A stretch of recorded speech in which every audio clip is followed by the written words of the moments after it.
বুকের উপরে এক টুকরো বাঁধাকপির পাতা রাখুন, পাবেন গোপন উপকারিতা। আজকের ভিডিওতে এমন কিছু তথ্য দেব যা জানলে আপনারা অবাক না হয়ে পারবেন না। সম্পূর্ণ ভিডিওটি দেখার অনুরোধ থাকবে। চ্যানেলে নতুন হয়ে থাকলে চ্যানেলটি অবশ্যই সাবস্ক্রাইব করে দেবেন। ফেসবুক পেজ থেকে আমাদের এই ভিডিওটি দেখে থাকলে পেজটি ফলো করতে ভুলবেন না। শীতকালে আমরা এই সবজিটি প্রচুর পরিমাণে পাই।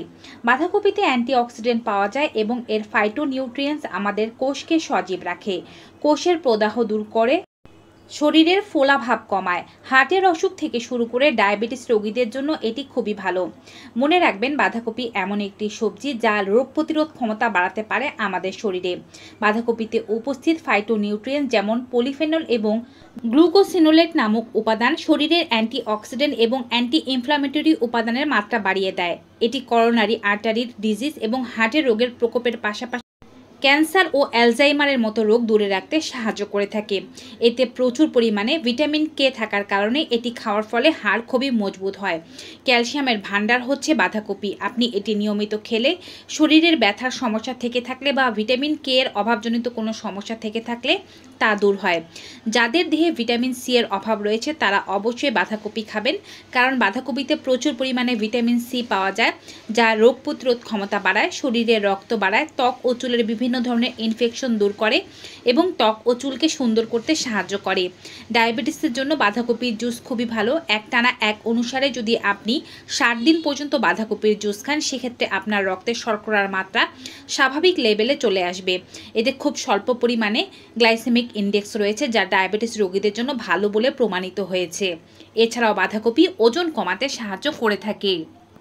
যারা ডায়েটে বাঁধাকপিকে অন্তর্ভুক্ত করবেন তারা মাথায় রাখবেন, এটি কম ক্যালোরিযুক্ত সবজি হওয়ার কারণে এটি দেহের মধ্যে খুবই দ্রুত চর্বির মাত্রাকে কমিয়ে দিয়ে আপনার ওজনটাকে কমিয়ে আনতে পারে।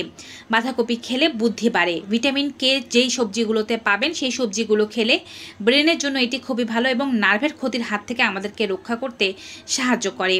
এবারে বলছি বাঁধাকপির আর কোন কোন গুণাবলী রয়েছে, অর্থাৎ কী কারণে আমরা আপনাদেরকে বাঁধাকপির পাতা ব্যবহার করতে বলছি। অনেকে আছেন যাদের থাইরয়েডের সমস্যা আছে। থাইরয়েড গ্ল্যান্ড ঠিকভাবে কাজ না করলে থাইরয়েডের সমস্যা হয়। থাইরয়েড দুই ধরনের আছে, যেমন হাইপোথাইরয়েড এবং হাইপার থাইরয়েড। দুটো থাইরয়েডের দুই রকম লক্ষণ রয়েছে, যেমন একটাতে ওজন বেড়ে যায়, একটাতে ওজন কমে যায়, একটাতে ব্যক্তির বেশি শীত লাগে, একটাতে ব্যক্তির বেশি গরম লাগে। এছাড়াও আরও রয়েছে অনেক ধরনের সমস্যা। থাইরয়েড রোগের কারণে আপনাদের প্রজনন ক্ষমতা কমে যেতে পারে, হরমোনাল ইমব্যালেন্স শুরু হয়ে যেতে পারে। মূল কাজই হচ্ছে থাইরয়েড গ্ল্যান্ডের। থাইরয়েড গ্ল্যান্ড যখন সঠিকভাবে কাজ না করতে পারে তখন ব্রেনের সিগন্যাল যায়, T3 T4 হরমোন বেড়ে যেতে শুরু করে।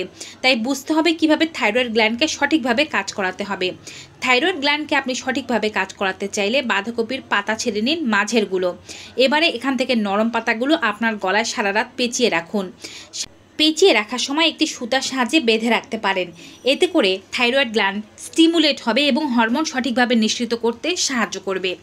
গবেষণায় দেখা গিয়েছে হাইপো ও হাইপার উভয় ধরনের থাইরয়েডের রোগীর জন্য এটি ভালো কাজ করে থাকে। এছাড়াও যদি এমন হয় আপনার শরীরের কোনো জায়গা মচকে গিয়েছে, ব্যথা হচ্ছে, ফুলে গিয়েছে, রক্ত জমে গিয়েছে, চাকা বেঁধে গিয়েছে, আপনার প্রচুর কষ্ট হচ্ছে, হাঁটতে চলতে পারছেন না, এটি কিন্তু শরীরের যে কোনো ব্যথাকে শোষণ করে নিতে পারে এবং খুবই দ্রুত আপনাকে আরাম দিতে পারে। মাঝ বয়সী বা মাঝে যে বাঁধাকপির পাতাগুলো আছে সেগুলো বের করে নেবেন। নরম দেখে পাতা নেবেন। খুব শক্ত পাতা নিলে কিন্তু বাঁধার সময় ভেঙে যেতে থাকবে। এর উপরে অল্প গরম করা সর্ষের তেল লাগিয়ে নেবেন।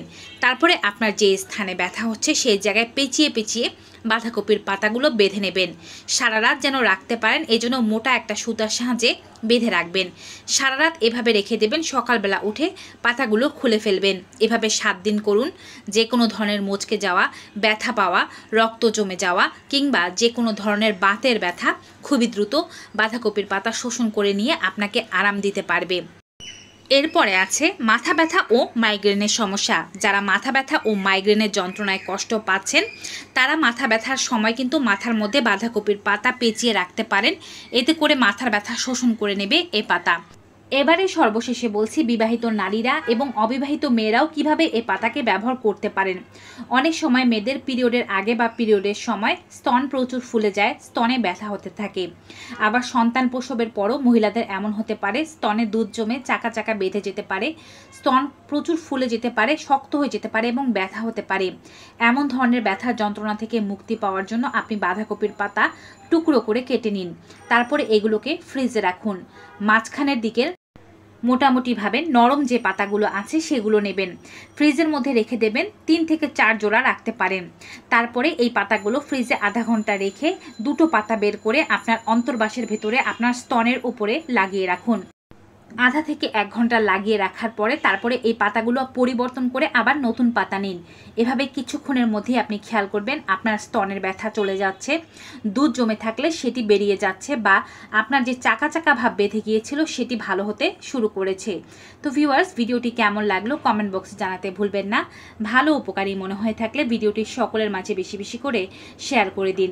আজকের মতো এখানে বিদায় নেব। সবাই ভালো থাকুন, সুস্থ থাকুন। Good bye and take care.